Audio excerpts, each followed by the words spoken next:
Item ಯಾವುದೇ ಇರಲಿ try ಮಾಡಿ ಆಚಿ ಚಿಕನ್ ಮಸಾಲಾ. ಆಚಿ ಚಿಕನ್ ಮಸಾಲಾ. ನಾವು 17 ವರ್ಷದಿಂದ ಸರ್ ಬರೀ 17,000 ಸ್ಯಾಲರಿ ತಗೊಳ್ತೀವಿ. ಶಾಲೆ ಬೇಕಾದ್ರೆ ಜಾಸ್ತಿ ಮಾಡಿ ಸೆಂಟ್ರಲ್ಗೆ ಮಾತಾಡ್ತಾರೆ. ವಯಸ್ಸಾಗ್ತಾ ಇದೆ, ಮಕ್ಕಳು ದೊಡ್ಡವರು, ಅದು ಓದ್ಸಕ್ ಕಷ್ಟ ಆಗ್ತಾ ಇದೆ ಸರ್. ನಮ್ಮ ಜೀವನ ಮಾಡೋಕೆ ಕಷ್ಟ ಇದೆ ಸರ್. ಹೌದಮ್ಮ, ಅದನ್ನ ಸರ್ವಿಸ್ ಕೊಡ್ತಾ ಇದೀವಿ ಸರ್. ತಾಯಿ ಮಕ್ಕಳ ಬಗ್ಗೆ ನಮ್ಮ ಇಲ್ಲಿ ನಮ್ಗೆಲ್ಲ ಗೊತ್ತಾಯ್ತು.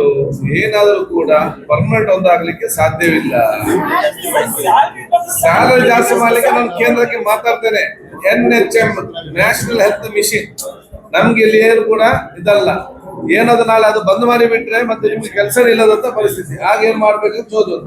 ಅದಕ್ಕಾಗಿ ಅವ್ರಿಗೆ ಕೂಡ ನಾನು ಕೇಂದ್ರದ ನಮ್ಮ ಆರೋಗ್ಯ ಸಚಿವರು ಭೇಟಿ ಆಗ್ತೇನೆ. ನಾವು ಆ ಟೈಮಲ್ಲಿ ನಾವು ಹೋಗ್ಲಿಲ್ಲ ಸರ್. ಏನೋ ಇಲ್ಲಿ ನಮ್ಮ ಊರ್ ಕಡೆಯಲ್ಲಿ ಮಾಡ್ತಿದ್ರೆ ಇವತ್ತಲ್ಲಿ ನಾಳೆ ಪರ್ಮನೆಂಟ್ ಆಗುತ್ತಂತ ಇದೇ ಮನೋಭಾವನೆಯಿಂದ ನಮ್ಮ ಮನಸ್ಸು ಇಚ್ಛೆ ಸರ್. ನಮ್ಗೆಲ್ಲ ಸರ್ವಿಸ್ ಕೊಟ್ಟಿದ್ದೀವಿ ಸರ್ ಇಲ್ಲಿ. ಅದಮ್ಮ ಅದಕ್ಕೆ ನಿಮ್ಮ ನೋವೆಲ್ಲ ನಮ್ಗೆ ಗೊತ್ತಾಗ್ತದೆ. ಈಗ ಎಂತ ನನ್ನ ಫ್ರೆಂಡ್ ಇದ್ದ, ಅವನಿಗೆ ಅಮೆರಿಕದ ನಾನು ಅಲ್ಲಿ ಹೋಗ್ತಿದ್ದೆ, ಮರಿ ML ನನಗೆ ಎಂತ ಬೇಕಿತ್ತು ಅಂತ ಹೇಳಿ. ಅದು ಆಗ್ತದ?